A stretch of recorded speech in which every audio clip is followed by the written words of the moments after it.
તો અમદાવાદમાં સાબરમતીના હાલ બેહાલ થઈ ગયા છે। સાબરમતી નદીમાં જળકુંભીનું સામ્રાજ્ય જોવા મળી રહ્યું છે। જળકુંભી સાફ કરવામાં તંત્ર કામે લાગ્યું છે। નદીમાં જળકુંભી સાફ કરવા મશીનો ઉતારવામાં આવ્યા છે। સાબરમતી નદી પાછળનો કરોડોનો ખર્ચ પાણીમાં ગયો હોય તે પ્રકારની પરિસ્થિતિ અહીંયા જોવા મળી રહી છે।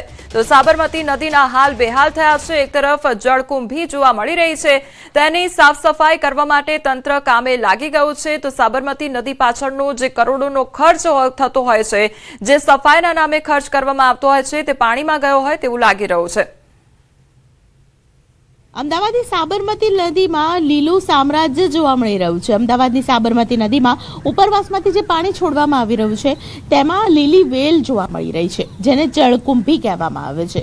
ઉપરવાસમાંથી જ્યારે પણ પાણી છોડવામાં આવતું હોય ત્યારે સાબરમતી નદીમાં લીલી વેલ છે તે પથરાઈ જતી હોય છે। પરિણામ એ આવતું હોય છે કે તંત્ર માટે આ લીલી વેલ છે તે સૌથી મોટી ચેલેન્જ બની જતી હોય છે। જળકુંભી પથરાવાને કારણે ખાસ કરીને મૂવમેન્ટ શક્ય નથી। ખાસ કરીને ડિનર અને લંચ માટે અક્ષય ક્રૂઝ બુક કરાવતા હોય તે લોકો જે અટલ બ્રિજથી લઈને આગળ સુધીનો જે વિસ્તાર છે ત્યાં મૂવમેન્ટ શક્ય નથી હોતી। આ પ્રકારની લીલી વેલ પથરાઈ જવાને કારણે તંત્ર માટે મોટી ચેલેન્જ પણ બની જાય છે કે આ લીલી વેલ છે તેને કેવી રીતે કાઢવી। મશીનો હાલ કાર્યરત છે, પરંતુ કલાકોના કલાકો દિવસોના દિવસો વીતી જતા હોય છે। આ પ્રકારની જ્યારે લીલી વેલ છે તે સાબરમતી નદીમાં પથરાઈ જાય ત્યારે તેને સાફ કરવા માટે મોટી મુસીબત છે તે તંત્ર માટે થઈ જતી હોય છે। કેમેરા પર્સન ખેંગા રાઠોડ સાથે દીપિકા ખુમાણ, ન્યૂઝ 18 ગુજરાતી, અમદાવાદ।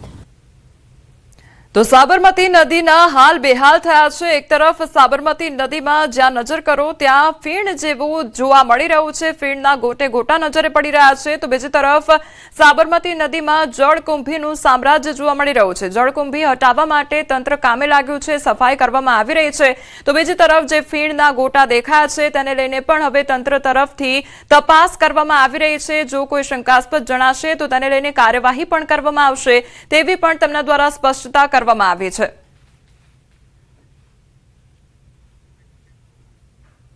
રાજકોટ મનપાનું પાણીના લેબ રિપોર્ટને લઈને કારસ્તાન સામે આવ્યું છે। બેક્ટેરિયા યુક્ત પાણીનો લેબ રિપોર્ટ 1 મહિનો છુપાવ્યો। વેબસાઇટ પર 2025માં એપ્રિલ પછી જૂન મહિનાનો રિપોર્ટ ચઢાવવામાં આવ્યો છે। તો મે 2025માં પાણીના 22 સેમ્પલ ફેલ થયા। અંદાજે 9 લાખ લોકોને દૂષિત પાણીનું વિતરણ કરવામાં આવ્યું। વેસ્ટ સેન્ટ્રલ અને ઈસ્ટ ઝોનમાં સેમ્પલ ફેલ થયા છે। તો ઝાડા ઉલટી જેવા રોગોનું જોખમ પણ વધુ। દર મહિને 1100 જેટલા પાણીજન્ય રોગના કેસ નોંધાય છે। એપ્રિલ 2026માં પણ પાણીના 13 સેમ્પલ ફેલ થયા। તો સુપર ક્લોરિનેશનના દાવા વચ્ચે અનેક સવાલો પણ ઉઠી રહ્યા છે।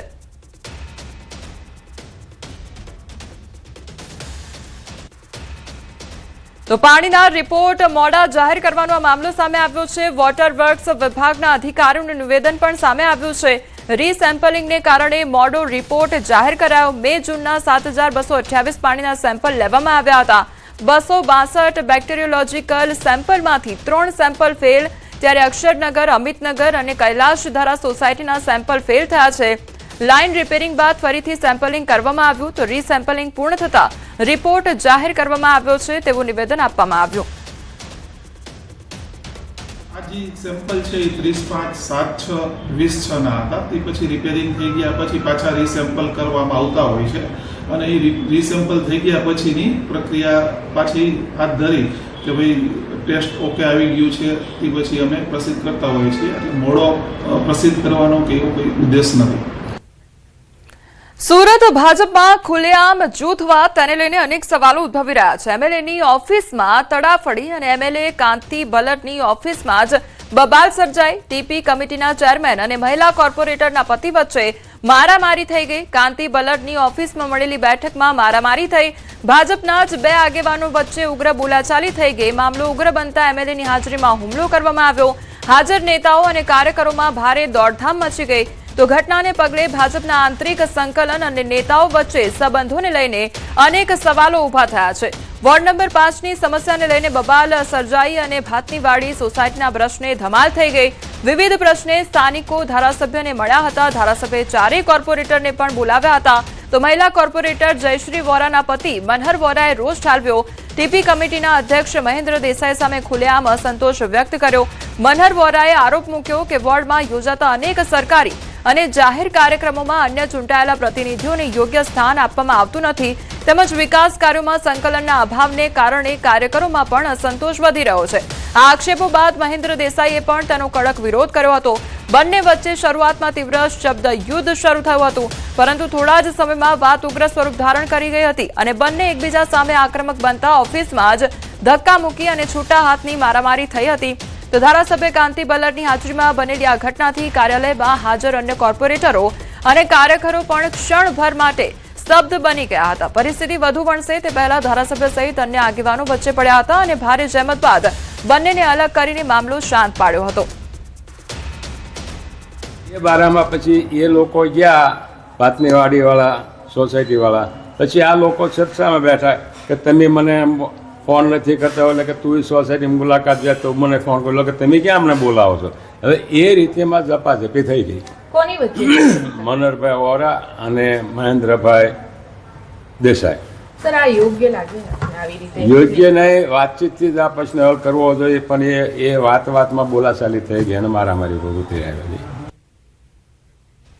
મારામારી મુદ્દે ટીપી કમિટીના અધ્યક્ષનો ખુલાસો સામે આવ્યો છે. મહેન્દ્ર દેસાઈએ મારામારીની વાતને નકારી કાઢી છે. મારામારી થઈ ન હોવાનો દેસાઈનો દાવો છે, તો કોર્પોરેટરના માર માર્યાની વાતને પણ નકારી કાઢી. લોકોના કામ મુદ્દે મળ્યા હતા તેવું કહેવામાં આવ્યું છે.